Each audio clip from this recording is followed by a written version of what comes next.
গত দুদিন ধরে আমরা আসছি বুনিয়াদপুর শহরের সরাইহাটে, যেখানে অনুষ্ঠিত হচ্ছে ৩২ প্রহরব্যাপী মহানাম ও লীলা কীর্তন। চলো তাহলে শুরু থেকে শুরু করি।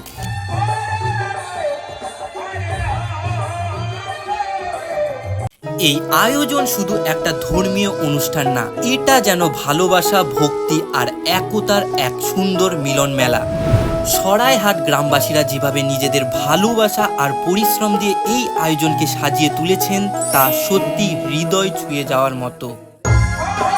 কীর্তনের সুর, মানুষের মুখে হাসি, ভক্তিময় পরিবেশ আর সবার জন্য ভোগের ব্যবস্থা, সবকিছু মিলে এমন একটা অনুভূতি তৈরি হয়েছে যা ক্যামেরায় পুরোটা দেখানো সম্ভব নয়, শুধু অনুভব করা যায়। তাই আজ ভিডিওটা শুধু দেখানোর জন্য নয়, তোমাদের সবাইকে ভালোবেসে একটা আমন্ত্রণ জানানোর জন্য। একবার পরিবার নিয়ে, বন্ধুদের নিয়ে চলে এসো সরাইহাটে। এই মহোৎসব চলবে আগামী বুধবার পর্যন্ত।